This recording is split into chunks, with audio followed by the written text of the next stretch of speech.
Hello and welcome to Making the Cut, the podcast dedicated to everything plastic surgery, health, and wellness. I'm your host, Dr. Patrick Basil, board-certified plastic surgeon from Jacksonville Beach, Florida, and I am joined by my co-host, the amazing Hope Gully. And today we have a very, very special guest, Jen. Yay! From Jen's Journey. That's me. All right. We're very excited to have you. Let me get rid of this. But yes, so we met how many years ago now? 2019 is when I came for my consultation. I can't believe it. Yeah. And awesome. Obviously you've got a lot to tell, and we're going to kind of break this up into two things. What we're really interested in hearing first is sort of like how it all got started. So I was an athlete my whole life, literally played all the sports, was very in shape, the kind of in shape that you don't really try when you're a kid because you're just moving all the time. So got married pretty young at 21 to Nathan, same guy, we're still going strong. Got married young at 21. And I do remember the first year of marriage, I kept some of my healthy habits going. Like I would go jog every once in a while and we would go to the gym here and there. But as you settle into like married life as an adult for the first time, everything changes and you have so much freedom and you can buy whatever you want now, meaning like food.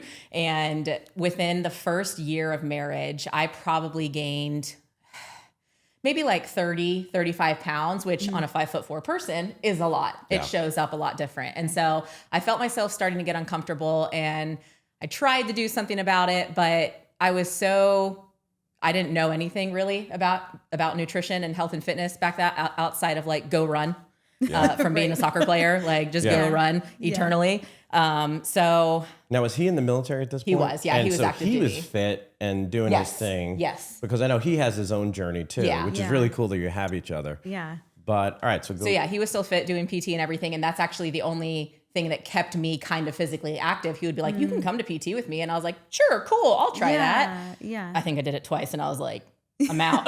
But not my thing. Yeah. So fast forward a few years and all of a sudden we are wanting to start our family. I was 23 when we decided we wanted to start and we struggled. We had many, many months where it just didn't happen. Yeah. And, you know, you have to go through that for about a year before a fertility specialist will even talk to you. Yeah. Yeah. So when I was 24, we finally went and got seen. We were at one of two bases in the military that you can actually get covered fertility treatments. Wow. Texas and Hawaii are the only two places that cover it. And we were in Hawaii. Wow. And so I don't know if we were really ready at the time to go into it, but we wanted to take advantage of being at one of two facilities that would cover all of the fertility treatments.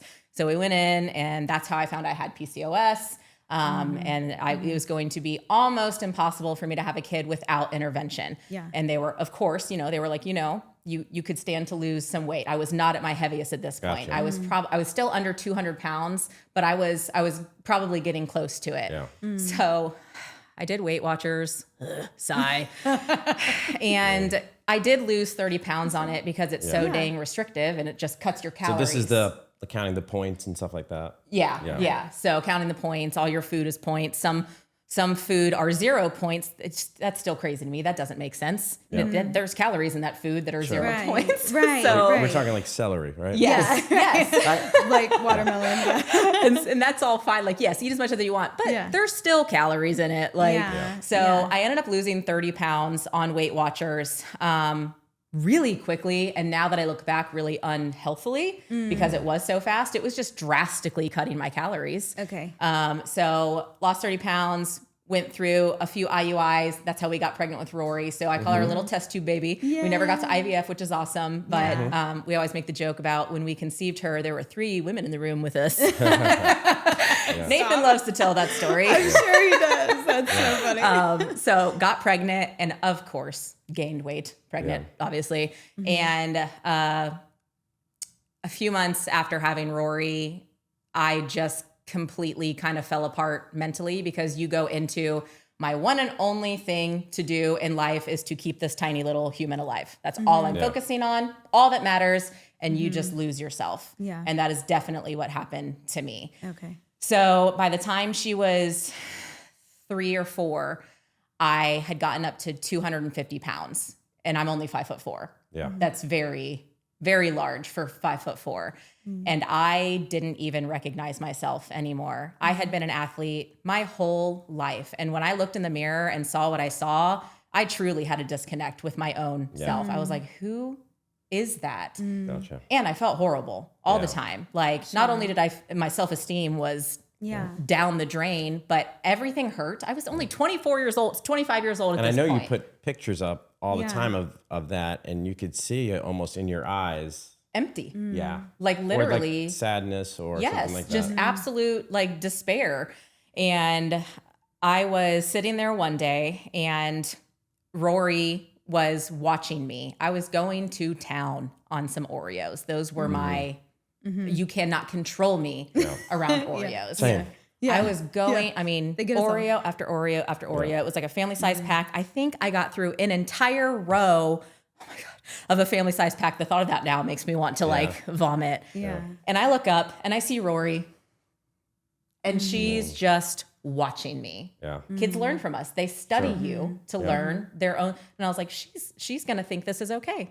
She's going to see me eating this way and be like, Mommy does it. I can do it. Yeah.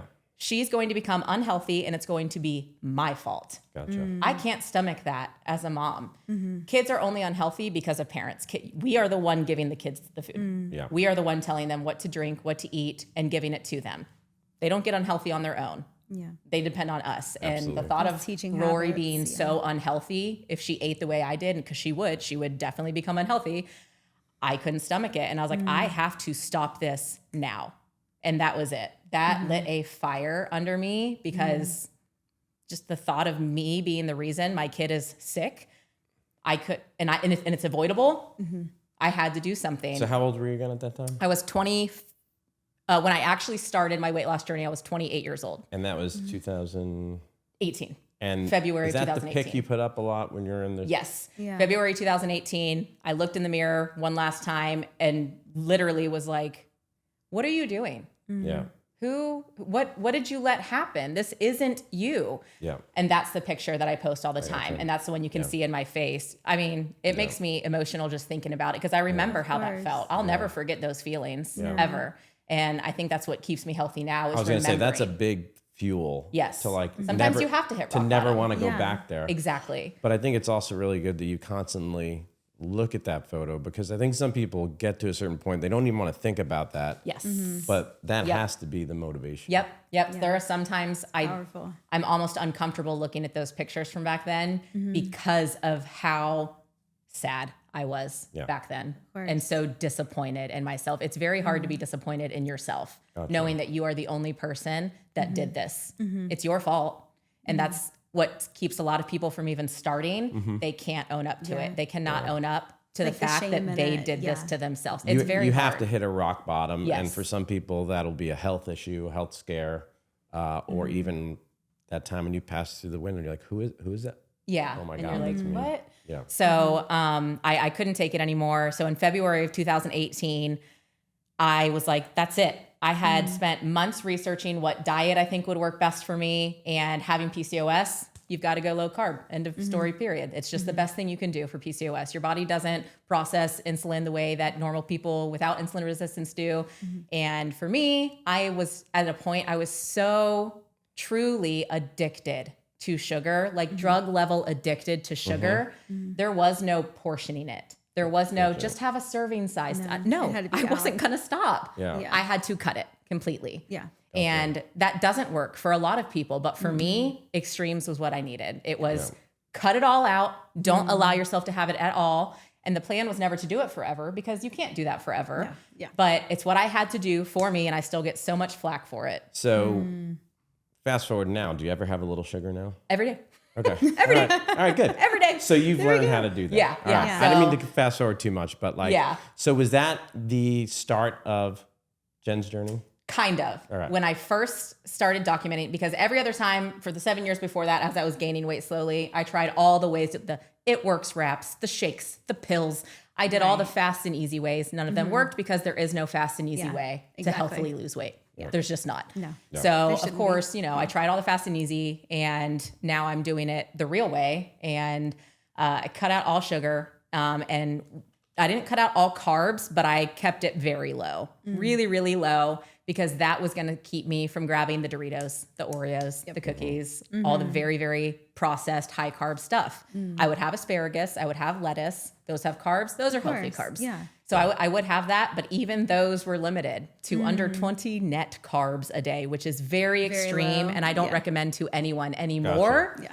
But at the time for me, it's exactly what I needed. And it forced me to have the discipline that I was going to need to carry me through the rest of my journey. Because I was able to finally say, like, you can tell yourself no. You are able to be dedicated and just say no to things. So I did that very low carb for 9 months, and I lost 80 pounds in 9 months. Okay. That's amazing. And that's with, I hate saying this because it sounds so bad.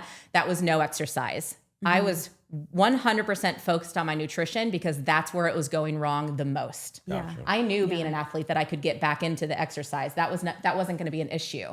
I needed to fix my relationship with food and get the hang and nail my nutrition before I then threw in exercise too. Of course. When people try to overhaul it all at once, It's so you have a family, overwhelming. you have a job, Yeah. you like, it's hard Yeah. to overhaul your whole life. So I basically split it in half. I was like, we're going to get my nutrition under control. When I feel like I am nailing that, I'll start walking, running, going to the gym. So I didn't add in Now, did exercise. the whole family kind of jump on that bandwagon? So yeah, Nathan ended up doing it alongside me because he was also at his heaviest. He's 6 foot, but he was up to 260. Yeah. Okay. But he wears it well. If that's does. if that's Yes. if that's Never a looked thing. his weight. No, like No, he yeah. looks like a football player. Yeah. That's all. Right. He's like a linebacker, and Yeah. he's cheating, and it's not fair. Yeah, Because so- if we look like a linebacker, No, forget it. Nathan, Forget it. you look Yeah. good. Yeah. Okay? Totally. so he did it alongside me, just doing the same thing. Basically, the food I made, he ate. Yeah. He I didn't bet that really made have to such do a big much. difference too. Yeah, Like to and- have like a partner in it too. Oh, it definitely you know? helps. It's really hard when It's good you accountability, are a too. mom with kids and a husband and nobody else in the house is going to eat the way you do. It's very hard to keep going. Yeah. Of course. And that did at the very beginning. That's how it was for me. And I just put these blinders on. I was like, they're not on the same journey you are. And that's what Yeah. you have to think about. But 80 pounds is amazing. Yeah. So how Fantastic. did you feel physically? Oh my God, I felt amazing. When I hit my first 50 pounds, I would say I hit my first plateau. It probably wasn't a plateau, but that's when I was like, I had the nutrition down. I knew the meals that I was going to eat over and over. I knew what to do. I knew how to count my carbs. I knew how to track my food. So at 50 pounds, it kind of stalled and I was like, okay, it's time to add an exercise. I just started walking, there you go. just walking. And I played tennis a few days a week. Yeah. That never stopped. Yeah. So when I lost the first 50 pounds, then I incorporated exercise, got to the 9 months, lost the 80 pounds. And then that's when I decided, okay, I need to learn how to reincorporate everything that I cut out of my diet back into it so that I can do this forever. Because I was not going to eat less than 20 nut carbs a day for the rest of my life. No. Absolutely not. No. And I was terrified to gain Yeah. the weight back. I was Of terrified. course.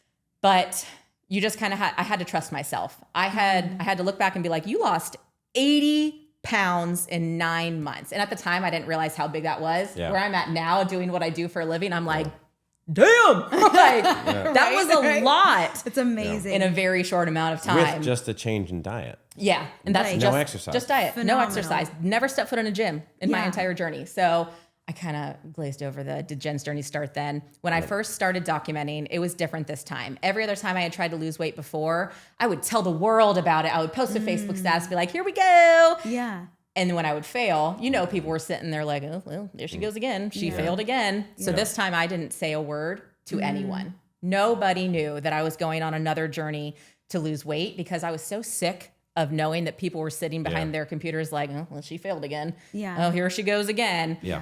So I had documented the first 3 months of my journey with a private Instagram that nobody was following. I was my only follower. Even Nathan didn't know. Really? Nathan did not Wow. know Wait. that I had been documenting. He knew that I was doing the weight loss, but he had no idea that I had started an Instagram account for it. And because it was private. It was Yeah. my only follower. Oh my gosh. Wait, I love this. And so finally, when I'm 3 months in, I was down 30 pounds in 3 months because I had so much to lose. When you Yeah. have as Sure. much as I did to lose, the first few months, you're going to lose a crazy amount. Right. And when I told Nathan, and you really start to see it on yourself at 30 pounds, he was like, I showed him the Instagram and I was like, so I've been like taking pictures and, Yeah. and like documenting what I've been doing for myself, like my own little weight loss Yeah. diary. Yeah. And he was like, you need to make this public. And I was like, no. And he was like, seriously. He goes, this is inspiring. That's great. Yeah. He was like, you need to make this public. Yeah. I haven't talked about this pretty much ever. I don't know if I've ever told this story. Wait, that's so cool. Exclusive. Yeah. There you go. So he encouraged me to make it public instead of private. And the rest is history. Oh my Gotcha. gosh. So- wow. And here we are. Yeah. So you went live. How were you getting reached? Like how? Because obviously you're very popular, and have a lot of followers.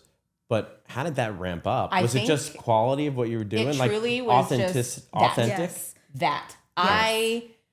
Still to this day, I don't edit my photos or my videos or I've never done filters. I've never done, it's been my face on the camera, telling them what I'm doing, progress pictures in the mirror, and that's it. And that's what people love to see, the real, what are you doing? And I was showing everything I was doing every day. The good and the bad. Yes. The good and the bad. And so every single morning I had the same protein shake. I would share it every morning. Yep. Just so people would see. It's I have to do this every single day. Yeah. Every single day. And I think it was just, so I slowly amassed, I don't really remember, maybe like 10 or 15,000 just kind of on my own over time. Mm-hmm. And then somehow my story got picked up by Women's Health Magazine, The Today Show, People, Pop Sugar, and they all wrote articles about me. Yeah. Crazy. It was wild. I hadn't even hit my 100 pounds. This was when I had lost 80 pounds in the 9 months doing the low carb. Yeah. Keto was very big at the time. Sure. I still stand by the fact I did not do keto. I did not follow the rules. It was close to keto. It was close. But you didn't have any of the refined sugars. You didn't have any of the classic carbs and like bread and stuff like that. Make it a point to hit the insane amount of fat that you are supposed to hit in keto. Because I'm like, I got fat on here to burn. I'm not going to eat the fat. I want it to come off of me. Right. So I just it was basically just low carb. So they picked up my story and it was really, Pop Sugar was the first one. That gained me quite a few followers. Gotcha. When Women's Health Magazine That's wrote that article. That's so cool. And it still to this day is the most true article they didn't twist any of my words around. Yeah. They told the story the real way it happened. I love that. And I love that that's the one that got me the most because it is my story. Yeah. That's still my favorite. I'm still It's like authentic. in contact with the girl that wrote that piece. And I'm like, you wrote the best piece on me. I was like, it's so authentic. It's me. You didn't fluff anything. You didn't make them think that like I did some crazy wild. So after those stories came out, that definitely helped me get to about 100,000. And then it really slowed down for a few years. And we just now kind of started building and growing again. And never, ever was this the point. It was never supposed to turn into my job and what I do for it. But here we are. I love it. This is what I'm supposed to be doing. Well, we're definitely going to get into the next part, but like I will just say that I know personally so many of our patients who you inspired. Yes. And every time I hear their stories, similar to the origins of yours, struggling, lost, and they found something in you that was authentic and inspiring, and that's very cool. Yeah. So like we are just so grateful to know you, but like I just know that you're out there making such a difference in people's lives. So. And I think that's the only thing that keeps me online because it's so hard these days. And I know you've had those trolls. We've all had trolls, Yeah. which suck. But there are just mean people out there who have nothing better to do. Everybody sees that. Yeah. You know, everybody, because you used to I know I'd feel so bad for people. I'm like, look at these people. But I'm like, that these are just Miserable. people hiding in a dark corner. Yes. Yeah. And actually, I have empathy for them. I do too. Because they're Now. now. Yes. Yeah. That's what the last therapy, right? it's you just feel bad that they're in such a sad place that they feel that way, and you hope that changes. But no, I think that your avenue, the way you've been able to just reach out and educate too, because to me that's what we're about. Is education. Because there are people out there that don't know how to turn or what to do. How can you when there's conflicting information everywhere? Yeah. And and that is what brought you to where you are now. Yes. Yeah. In your career, you have a career. I literally built a program that would take all of the guesswork out of it. Yeah. Put your blinders on, like I had to do. Put your blinders on to the latest fad, shot, shake, pill, whatever it is. Do it through diet and exercise. It has to be hard. Yeah. This is not, it's not supposed to be easy. It can be simpler. Yes. There are people that can help make it easier. Me. Yeah. Yeah. But you have to do the work. I can tell you exactly what to do every single day. I can't make you do it. So I built a program that it literally tells you what to do, because I remember I'm forever thankful that I navigated it on my own, because I learned so much, and now I can teach other people and tell them what to do. But it was hard. Sure. Yeah. It was really hard to do it completely alone and really not knowing what the hell I was doing. Yeah. Yeah. It's hard to start from scratch. Yes. And especially like when there's so much on the technology side, right? And it's constantly changing. Constantly changing. As soon as you start one thing, they're like, no, don't do that. Yeah. We're doing this now. And you're like, Yeah. Just left in the dust. no, if you just pick that one thing and you just freaking do it every day. Yeah. Yep. Every day. To lose 100 pounds in 1 year, I was quite literally 100% focused every single day for a year. That's also not average. And that's not what you need to lose weight. That was just what my journey ended up being. Yep. Because when you're seeing results the way I was seeing results, I was not going to stop. No. I was not going to mess that up, because it was finally working. Yeah. And Now you felt, I know you've told me this, that there was a point where you kind of overshot it and you might have been a little too thin. yes. Yeah. So not knowing anything at the time, I was going off of BMI standards. Because that's what your doctor tells you to do.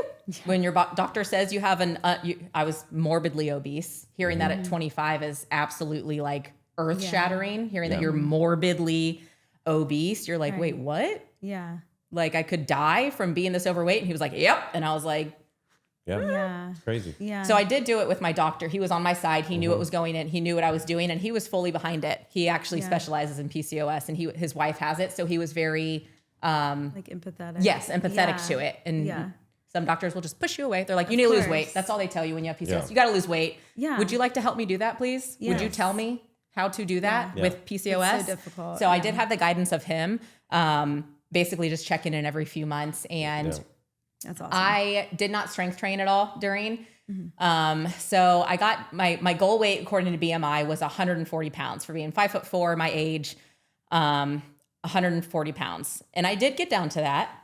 That's when I came to you. I was 140 pounds when I came to you. I was very small. You were the first people ever in my life to say I was tiny. Yeah. I think that's the words I said too. and I don't know if you remember my reaction. I was like, I don't think I could even say anything. I think you had cried not and been gave called me a tiny. Probably. He called me tiny. Yeah. Checks out. Yeah. So, because growing up in the 90s, that's what Yep. you're supposed to be small. You're supposed to be skinny and Everyone's- small. If you're not, you're unhealthy. Yep. So, and I was just athletic. So I was never tiny anyways. I was healthy, but I was never tiny. So I got down to 140 pounds, and I remember telling you how many calories I was eating to stay there. And you yelled at me. Yeah. I was eating 1,100 calories a day. And you're like, that's what a child eats. And I was like, if I eat any more than that, I gain. Yeah. And that's what made me realize that was not my happy weight. That's not the weight for me. Even if BMI says that's what I should be, Yeah. No. it wasn't. Yeah. And I think it was the next part where fitness really also became a big part of it. Yeah. And you put on lean muscle. Yeah. And then it was like, okay, wow, you are buff. Yeah. and that's cool, because then you found where your good set point was. Yeah. And then it became more comfortable. Yes. You know, you're not starving yourself. I really was 1,100 calories a day. I like food. Yeah. I It's like great. food. You can eat food. You can eat food. You can eat good amazing, food yeah. that's packed with nutrients and Yeah. energy. You just have to do it right. And again, like, you know, you can't be eating 2,500, 3,000 calories a day. And when I look back on how I was eating enough for at least 4 grown men every day, at least. Like I was eating so much, and I still preach. The BMI kills me. Like it was based off of white European males in the 1900s, and that's it. Yeah. Well, the military still uses it. When I was in the military, interestingly, they'd always mark me as obese. And I'm like, you have to get taped. I'm like, because your BMI's high. I'm like, dude, look at me. Nathan. Yes. Every time. Yeah. Every Yeah. time his waist measurement. So I'm like, was- all right, Yeah. let's get taped, you know? And I'm like, do you think by now we can come up with a better scale Seriously. than Yeah. BMI? And it's, Because it doesn't account for muscle mass. No. well, it doesn't. Think of how many pro athletes have super high BMIs and they're like Professional athletes. very fit. Yes. Yeah. Yeah. Yeah. Yes. And that's when after I talked to you and you told me 1,100 was way too little, and you were like, He didn't actually do that. Nicely, though. He didn't, he didn't hit love, me. the tough love. Nicely, by the way. It was a look he gave me. Yes. And I was like, okay. Oh, yeah. Okay. Oh, yeah. Like, Yeah. I think you said you have to at least get up to 1,500, which Yeah. ironically now is my maintenance, which is Yeah. still like not a lot. See, I knew but- some stuff, right? There you go. I knew some stuff. Yeah, but it was hearing that I was eating what a child should be eating that I was like, well, then why the hell does BMI say I should be this? Yeah. That's when I then again live and learn. You don't know. Yeah. Then I started my research and was like, what the hell? Yeah. In the Yeah. early 1900s, for white European males, is literally what BMI is made from. It doesn't It's account crazy. for your race, your ethnicity, No. your Nothing. sex, your muscle mass, your bones, none of it. Yeah.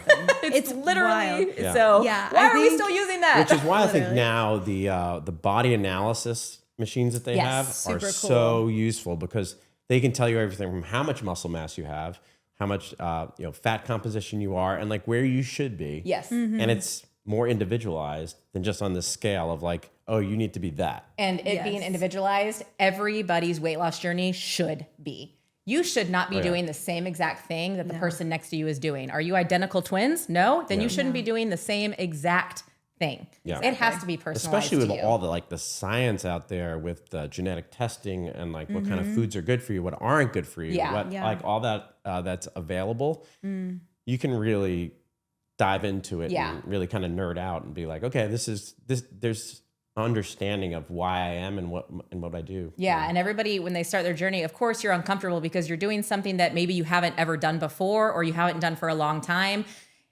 You have to get past the discomfort if you want to, you will get better at it. Anything new you start in life, you suck at the beginning. Yep. It's not until you do it over learning. and over and over and over and over and over and over that it finally starts to get more comfortable and you get good at it. Yeah. But people don't want to work through the uncomfortable part. I am here to tell you, just be uncomfortable. Learn. Well, it's the only way to do it. It's the only way to It's do the it. only way to do it is to put in the work Yes. to see results. Yep. It sounds like we've all heard it, but it's the truth. But you have to actually do it. Yeah. Knowing that you have to put in the work and doing it are two totally different things. And you're supposed to suck at it in the beginning. You're supposed to. It's how you learn. Yeah. When you were a baby and you took your first steps, were you rocking, walking? No. You fall and you fall and you fall and you fall. And eventually, because Yeah. you kept trying, you get Yeah. it. And now you're a professional walker. Excellent.